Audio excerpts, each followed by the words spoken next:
Hello friend, स्वागत है आपका अपने यूट्यूब चैनल अपडेट स्टडी में। आज का हमारा टॉपिक है भारत की विधायिका।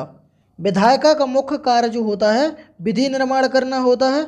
और इस वीडियो में हम विधायिका से संबंधित कुछ अनुच्छेदों को भी देखेंगे और विधायिका से जितने भी क्वेश्चन बन सकते हैं हमने इस वीडियो में उन क्वेश्चनों को शामिल किया है।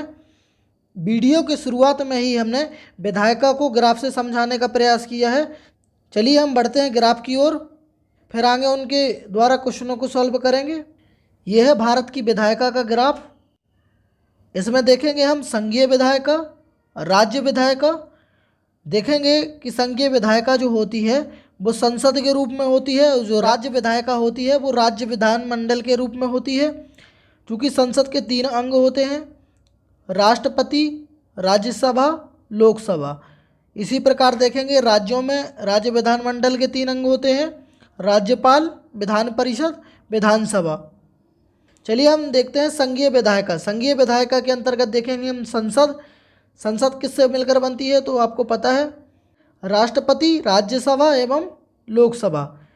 सर्वप्रथम हम देखते हैं राज्यसभा। राज्यसभा में सदस्य संख्या या सीटों का वितरण कैसे किया गया है इस ग्राफ के माध्यम से समझेंगे। पहले हम देखते हैं राज्यसभा में अधिकतम सदस्य संख्या कितनी है, तो 250 सीटों का प्रावधान किया गया है अधिकतम, जिसमें से जो 238 होंगे वो निर्वाचित होंगे और 12 मनोनीत होंगे। तो हम देखेंगे निर्वाचित सदस्य कहाँ कहाँ होंगे, तो राज्यों में, सभी राज्यों में 234 निर्वाचित सदस्य होंगे और 4 केंद्र शासित प्रदेशों में निर्वाचित सदस्य होंगे, जिन्हें हम सांसद बोलते हैं, राज्यसभा सांसद जो कहलाते हैं।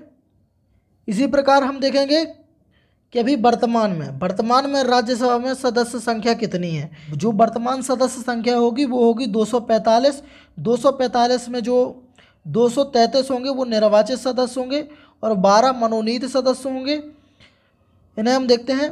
राज्यों में जो 229 सदस्य होंगे, केंद्र शासित प्रदेश में 4 सदस्य होंगे और सभी केंद्र शासित प्रदेशों से नहीं है, ये केवल 2 केंद्र शासित प्रदेश से होंगे। पहला जो है दिल्ली से 3 निर्वाचित सांसद होंगे और 1 पांडुचेरी से होगा। इन्हें हम आगे क्वेश्चन के माध्यम से डिटेल में देखेंगे। इसी प्रकार हम लोकसभा में देख लेते हैं कितने सदस्य हैं और कितनी सीट हैं। ग्राफ में लोकसभा सीटों की संख्या देखेंगे। अधिकतम सदस्य संख्या जो होती है, अधिकतम सदस्य संख्या 552 होती है। 552 में से 550 जो सदस्य होंगे वो निर्वाचित होंगे और जो 2 सदस्य होंगे वो राष्ट्रपति के द्वारा मनोनीत किए जाएंगे। तो जो 550 में देखेंगे, राज्यों में 530 होते हैं और 20 केंद्र शासित प्रदेशों में होते हैं। परंतु हमें वर्तमान में देखना है, तो ये वर्तमान जो स्ट्रक्चर है, वर्तमान में लोकसभा सदस्यों की संख्या जो होगी वो होगी 545। 545 में से 2 मनोनीत सदस्य हो जाएंगे और जो बाकी बची संख्या होगी 543 वो राज्यों में एवं केंद्र शासित प्रदेशों में निर्वाचित किए जाएंगे। तो देख लेते हैं, राज्यों में 530 सदस्य को निर्वाचित किया जाएगा और जो 13 सदस्य होंगे वो 13 सदस्य केंद्र शासित प्रदेशों में निर्वाचित होंगे। अब ये देख लेते हैं कि किस केंद्र शासित प्रदेश में कितने सदस्य सीटों का प्रावधान किया गया है। तो देखते हैं, जो दिल्ली केंद्र शासित प्रदेश है उसमें 7 सीट होंगी लोकसभा क्षेत्र की और बाकी जैसे कि पांडुचेरी, लक्षद्वीप, चंडीगढ़, अंडमान निकोबार द्वीप समूह, दमन द्वीप समूह और दादर नगर हवेली में एक एक लोकसभा क्षेत्र है, जिसमें केवल 1 लोकसभा सांसद चुना जाएगा। बढ़ते हैं आगे। वीडियो का पहला क्वेश्चन है, भारतीय संघीय विधायिका का वर्णन है। ऑप्शन देखते हैं, भाग 5, भाग 6, भाग 9, भाग 10। तो जो इसका सही आंसर है वो होगा भाग 5। भाग 5 में संघीय विधायिका का वर्णन है। अदर ऑप्शन भी देखते हैं, तो भाग 6 में राज्य की विधायिका का वर्णन है। भाग 9 में पंचायतों से संबंधित प्रावधान है। भाग 10 में अनुसूचित जाति एवं जनजाति क्षेत्रों के लिए बताया गया है। बढ़ते हैं नेक्स्ट क्वेश्चन की तरफ। अगला क्वेश्चन है, भारतीय संविधान के अनुच्छेद 79 के अनुसार संसद के अंग हैं। ऑप्शन देखेंगे, उच्च सदन, निम्न सदन, राष्ट्रपति, यह सभी। तो जो इसका सही आंसर है वो है यह सभी। आपसे बता दें, अनुच्छेद 79 के अनुसार एक संसद होगी जिसके 3 भाग होंगे, लोकसभा, राज्यसभा एवं राष्ट्रपति। तो इधर कन्फ्यूज नहीं होना है। जो उच्च सदन है उसे राज्यसभा बोलते हैं और जो निम्न सदन है वो लोकसभा है और जो राष्ट्रपति हैं वो संसद का अभिन्न अंग है। अगला क्वेश्चन है, संसद का अस्थायी सदन होता है। ऑप्शन देखेंगे, लोकसभा, राज्यसभा, लोकसभा एवं राज्यसभा दोनों, इनमें से कोई नहीं। इसका सही आंसर है लोकसभा। जो लोकसभा होता है वो संसद का अस्थायी सदन होता है, इसे कभी भी भंग किया जा सकता है। अगला क्वेश्चन है, संसद की बैठक एक वर्ष में कम से कम कितनी बार होती है। ऑप्शन देखेंगे, 1 बार, 2 बार, 3 बार, कितनी भी बार हो सकती है। तो जिसका सही आंसर है वो होगा 2 बार। संसद की बैठक जो एक वर्ष में कम से कम 2 बार होना तो अनिवार्य ही है। बढ़ते हैं नेक्स्ट क्वेश्चन में। जो अगला क्वेश्चन है, कितने दिन की अनुपस्थिति में संसद के किसी सदस्य की सदस्यता समाप्त मानी जाती है। ऑप्शन देखेंगे, 60 दिन, 90 दिन, 120 दिन, 180 दिन। इसका जो सही आंसर है वो होगा 60 दिन। संसद का यदि कोई भी सदस्य बिना संसद को सूचित किए लगातार 2 महीने अनुपस्थित रहता है तो उसकी सदस्यता समाप्ति कर दी जाती है।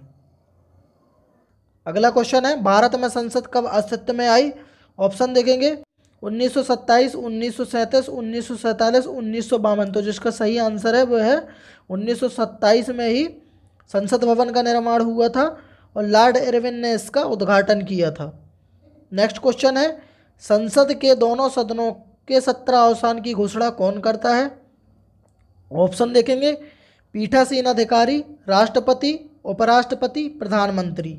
तो जो इसका सही आंसर है वो होगा राष्ट्रपति। राष्ट्रपति के द्वारा सत्रावसान, स्थगन एवं लोकसभा को भंग किया जाता है। अगला क्वेश्चन है, निम्न में से कौन संसद का सत्र नहीं है। इसमें से हमें ये बताना है कौन सा संसद का सत्र नहीं है। ऑप्शन देखेंगे, बजट सत्र, मानसून सत्र, शीतकालीन सत्र, ग्रीष्मकालीन सत्र। तो जो इसका सही आंसर है वो होगा ग्रीष्मकालीन सत्र। ऐसा कोई सत्र संसद में नहीं होता है। अदर ऑप्शन देख लेते हैं। जो बजट सत्र है वो फरवरी से मई के बीच में होता है और जो मानसून सत्र है वो जुलाई अगस्त के बीच में होता है और जो शीतकालीन सत्र है वो नवंबर दिसंबर के बीच में होता है। समय समय पर सत्र आयोजित किए जाते हैं। भारत में केवल संसद के 3 सत्र ही होते हैं जो कि बजट सत्र, मानसून सत्र और शीतकालीन सत्र है। बढ़ते हैं आगे। नेक्स्ट क्वेश्चन है, सांसदों की वेतन भत्ते संबंधी प्रावधान किए गए हैं।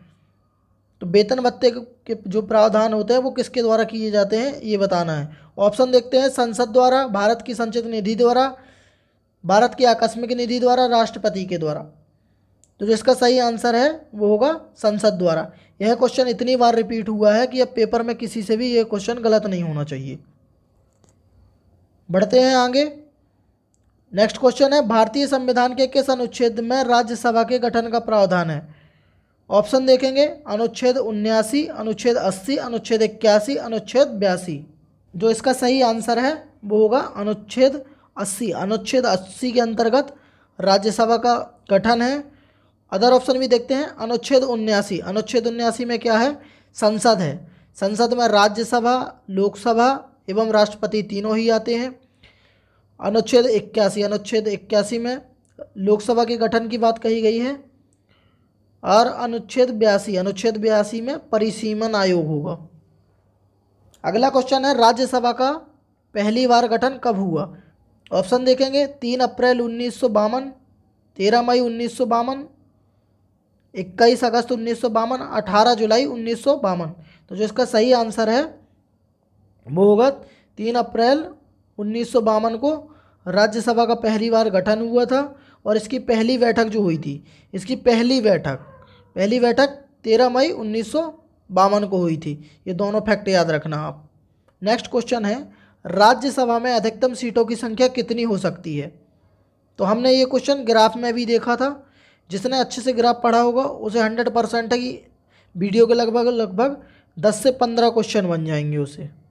चलिए ऑप्शन देख लेते हैं, 230, 238, 245 या 250।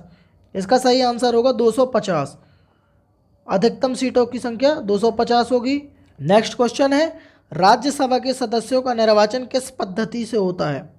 निर्वाचन पद्धति बताना है। ऑप्शन देखेंगे, प्रत्यक्ष रूप से, सूची पद्धति से, अनुपातिक प्रतिनिधित्व की एकल संक्रमणीय प्रणाली से, इनमें से कोई नहीं। तो जिसका सही आंसर है वो होगा अनुपातिक प्रतिनिधित्व की एकल संक्रमणीय प्रणाली, जो राष्ट्रपति के लिए भी होती है, उसी प्रकार से राज्यसभा में निर्वाचन किया जाता है सांसदों का। अगला क्वेश्चन है, राज्यसभा में कहाँ के प्रतिनिधि शामिल होते हैं? ऑप्शन देखेंगे, राज्यों के, केंद्र शासित प्रदेशों के, दोनों के, इनमें से कोई नहीं। इसका मतलब है जो राज्यसभा में है, राज्यसभा में सीटों का प्रावधान कहाँ कहाँ से किया गया है? तो जो इसका सही आंसर होगा वो होगा दोनों से। मैंने आपको बताया था कि इन दोनों से, मतलब राज्यों से एवं केंद्र शासित प्रदेशों से निर्वाचित होते हैं, और 12 मनोनीत सदस्य होते हैं। इन्हें भी याद रखना। बढ़ते हैं अगले क्वेश्चन की तरफ। वर्तमान में राज्यसभा में कुल कितने सीटों की व्यवस्था की गई है? तो वर्तमान में राज्यसभा की सीटों की संख्या बतानी है। ऑप्शन देखते हैं, 250, 245, 233, 252। तो जो इसका सही आंसर है वो होगा 245। 233 निर्वाचित सदस्य हो जाएंगे और 12 मनोनीत सदस्य हो जाएंगे। बढ़ते हैं आगे नेक्स्ट क्वेश्चन की तरफ। अगला क्वेश्चन है, राज्यसभा सांसद बनने के लिए प्रत्येक राज्य के प्रतिनिधियों का निर्वाचन कौन करता है? ऑप्शन देखेंगे, विधानसभा के सभी सदस्य, विधान परिषद के सभी सदस्य, विधानसभा के निर्वाचित सदस्य, उपरोक्त सभी। तो जो इसका सही आंसर है वो होगा विधानसभा के निर्वाचित जो सदस्य होते हैं वही राज्यसभा सांसद बनने के लिए प्रतिनिधियों का निर्वाचन करते हैं। नेक्स्ट क्वेश्चन है हमारा, राज्यसभा में राष्ट्रपति के द्वारा कितने सदस्य मनोनीत किए जाते हैं? तो ये भी आप ग्राफ में समझ चुके हैं। इसका डायरेक्ट आंसर बता देता हूँ, 12 सदस्य मनोनीत किए जाते हैं। आगे बढ़ते हैं नेक्स्ट क्वेश्चन की तरफ। राज्यसभा के सदस्य कितने वर्ष के लिए चुने जाते हैं? ऑप्शन देखेंगे, 4 वर्ष, 5 वर्ष, 6 वर्ष, कोई सीमा नहीं है। तो जो इसका सही आंसर है वो होगा 6 वर्ष। 6 वर्ष के लिए राज्यसभा के सदस्यों को मनोनीत एवं निर्वाचित किया जाता है। आगे बढ़ते हैं नेक्स्ट क्वेश्चन है हमारा, राज्यसभा का सभापति कौन होता है? ऑप्शन देखेंगे, उपराष्ट्रपति, राष्ट्रपति, लोकसभा अध्यक्ष, राज्यसभा सचिव। तो जो इसका सही आंसर है वो होगा उपराष्ट्रपति। उपराष्ट्रपति हमेशा राज्यसभा का क्या होता है? सभापति होता है। यह अनुच्छेद 154 में है। नेक्स्ट क्वेश्चन है, राज्यसभा में सभापति को उसके पद की शपथ कौन दिलाता है? ऑप्शन देखेंगे, राष्ट्रपति द्वारा, उपराष्ट्रपति द्वारा, राज्यसभा सचिव के द्वारा, इनमें से कोई नहीं। तो जो इसका सही आंसर है, राष्ट्रपति के द्वारा उपराष्ट्रपति को शपथ दिलाई जाती है। और जो उपराष्ट्रपति होता है या सभापति बोलें, ये हमेशा त्यागपत्र भी राष्ट्रपति को देता है। इसके लिए मैंने अलग से वीडियो बनाई है, इसे आप प्लेलिस्ट में जाकर दे सकते हैं। उसमें आपको शपथ एवं त्यागपत्र संबंधी सभी क्वेश्चन सॉल्व करने में सहायता मिलेगी। बढ़ते हैं अगले क्वेश्चन की तरफ। उपराष्ट्रपति को हटाने का प्रस्ताव लाया जाता है। ऑप्शन देखेंगे, केवल लोकसभा में, केवल राज्यसभा में, उपरोक्त दोनों में, इनमें से कोई नहीं में। इसका जो सही आंसर है वो होगा केवल राज्यसभा में। केवल राज्यसभा में ही उपराष्ट्रपति को हटाने का प्रस्ताव लाया जाएगा और लोकसभा की सर्वसम्मति ली जाएगी। चलिए बढ़ते हैं आगे। अगला क्वेश्चन है, राज्यसभा महासचिव की नियुक्ति किसके द्वारा की जाती है? ऑप्शन देखेंगे, राष्ट्रपति द्वारा, सभापति द्वारा, उपसभापति द्वारा, प्रधानमंत्री द्वारा। तो जो इसके सही आंसर है वो होगा राज्यसभा के सभापति अर्थात उपराष्ट्रपति के द्वारा महासचिव की नियुक्ति की जाती है। बढ़ते हैं नेक्स्ट क्वेश्चन की तरफ। किस राज्य में सबसे अधिक राज्यसभा सीटों की संख्या है? ऑप्शन देखेंगे, उत्तर प्रदेश, महाराष्ट्र, पश्चिम बंगाल, राजस्थान। तो जो इसका सही आंसर है वो होगा उत्तर प्रदेश। उत्तर प्रदेश में सबसे अधिक राज्यसभा सीटों की संख्या है। वो कितनी है? 31 सीट हैं। अदर ऑप्शन भी देख लेते हैं। महाराष्ट्र में 19 सीटें हैं, बंगाल में 16 सीटें हैं और राजस्थान में केवल 10 सीटें हैं। बढ़ते हैं अगले क्वेश्चन की तरफ। अगला क्वेश्चन है, मध्य प्रदेश में राज्यसभा सीटों की संख्या कितनी है? ऑप्शन देखेंगे 12 सीटें, 10 सीटें, 11 सीटें, 16 सीटें। तो जिसका सही आंसर है वो होगा 11 सीटें। मध्य प्रदेश में राज्यसभा की केवल 11 सीटें हैं। बढ़ते हैं नेक्स्ट क्वेश्चन की तरफ। अगला क्वेश्चन है, निम्न में से किस राज्य में केवल एक राज्यसभा सीट है? ऑप्शन देखेंगे दिल्ली, छत्तीसगढ़, पंजाब, सिक्किम। जो इसका सही आंसर है वो होगा सिक्किम। सिक्किम में केवल एक राज्यसभा सीट है। अदर ऑप्शन भी देख लेते हैं। तो दिल्ली में 3 राज्यसभा सीटों की संख्या है, छत्तीसगढ़ में 5 राज्यसभा सीटों की संख्या है और पंजाब में 7 राज्यसभा सीटों की संख्या है। एक चीज़ और बता दूं आपको, सिक्किम के साथ साथ में गोवा, त्रिपुरा, नागालैंड, मिजोरम, मेघालय, मणिपुर और अरुणाचल प्रदेश, इन 7 राज्यों में भी केवल एक राज्यसभा सीट का प्रावधान किया गया है। नेक्स्ट क्वेश्चन है, निम्न में से किस संघ शासित प्रदेश का राज्यसभा में कोई प्रतिनिधित्व नहीं है? इसमें से हमें ये बताना है कि ऐसे कौन से केंद्र शासित प्रदेश हैं जिनकी राज्यसभा में एक भी सीट नहीं है। ऑप्शन देखते हैं, चंडीगढ़, अरुणाचल प्रदेश, दादर नगर हवेली, उपरोक्त सभी। तो जो इसका सही आंसर है वो होगा उपरोक्त सभी। चंडीगढ़, अरुणाचल प्रदेश, दादर नगर हवेली में राज्यसभा सीटों की संख्या एक भी नहीं है। मैं बता दूं, राज्यसभा की जो सीटों की संख्या है 3 दिल्ली में और 1 पांडुचेरी में है। इसके अलावा जितने भी संघ शासित प्रदेश हैं उनमें राज्यसभा सीटों की एक भी संख्या नहीं है। आगे बढ़ते हैं।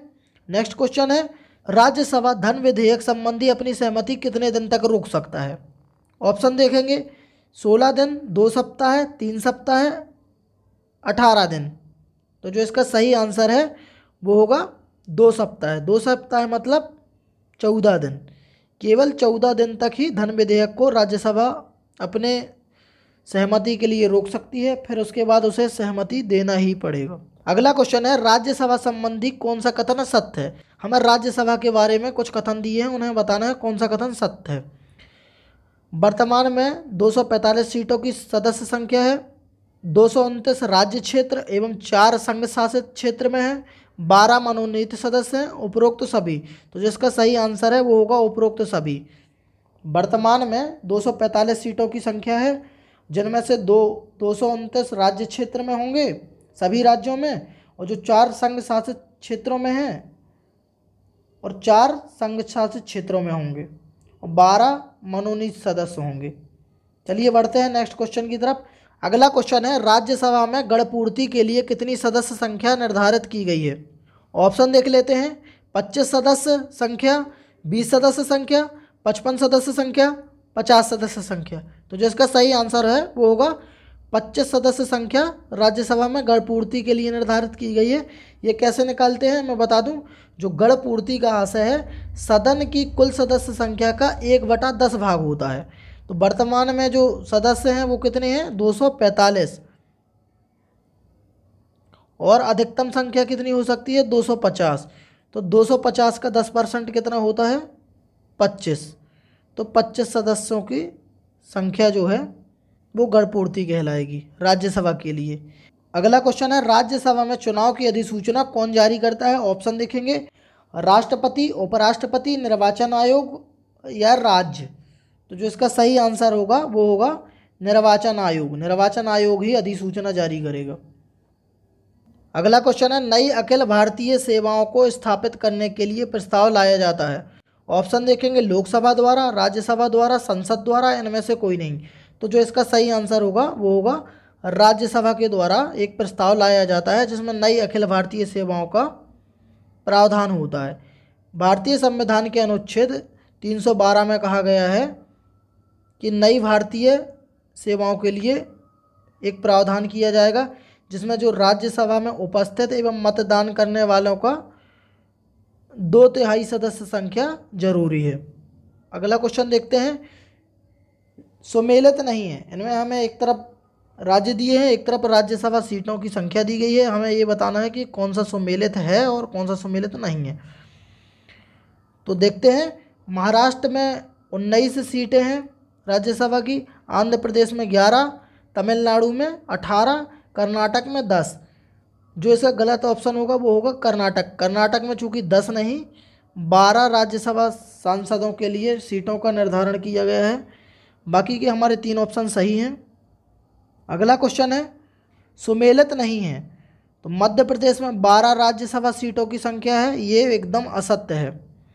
तेलंगाना में 7 राज्यसभा सीटें हैं, एकदम सही है। केरल में 9 राज्यसभा सीटें हैं, एकदम सही है। राजस्थान में 10 राज्यसभा सीटें हैं, ये भी एकदम सही है। तो क्वेश्चन के अकॉर्डिंग हमारा ये आंसर गलत होगा मध्य प्रदेश, क्योंकि मध्य प्रदेश में केवल 11 राज्यसभा सीटों की संख्या निर्धारित की गई है। अगला क्वेश्चन है सुमेलित नहीं है। ऑप्शन देखेंगे, हरियाणा में 5 राज्यसभा सीटें हैं, एकदम सही है। झारखंड में 6 राज्यसभा सीटें हैं, एकदम सही है। बिहार में 16 राज्यसभा सीटें हैं, एकदम सही है।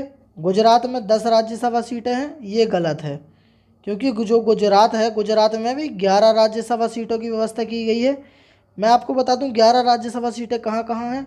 तो पहला तो एमपी, फिर है गुजरात और तीसरा है आंध्र प्रदेश। इन तीनों राज्यों में 11 राज्यसभा सीटों की संख्या निर्धारित की गई है। अगला क्वेश्चन है राज्यसभा के प्रथम सभापति कौन थे। ऑप्शन देखेंगे, डॉक्टर एस राधाकृष्णन, जीवी मावलंकर, डॉक्टर राजेंद्र प्रसाद, इनमें से कोई नहीं। इसका जो सही आंसर है वो होगा डॉक्टर स्वामी राधाकृष्णन। तो ये जो थे प्रथम उपराष्ट्रपति थे, उपराष्ट्रपति होने के नाते राज्यसभा के प्रथम सभापति थे। आप लोगों को पता होता है जो सभापति होते हैं वो हमेशा उपराष्ट्रपति ही होते हैं।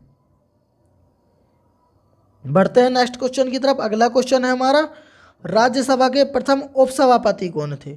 ऑप्शन देखेंगे, G V Mavalankar, B N Rao, doctor Bhimrao Ambedkar, S B Krishnamurthy Rao. जो इसका सही आंसर है वो होगा एसबी कृष्णमूर्ति राव। ये राज्यसभा के प्रथम उपसभापति थे। आज के अधिकतर हमारे क्वेश्चन जो थे राज्यसभा से। कल की वीडियो में मैं लोकसभा से संबंधित प्रश्नों को लेकर आऊँगा। फिर मिलते हैं हम नेक्स्ट वीडियो में। आप सभी का धन्यवाद।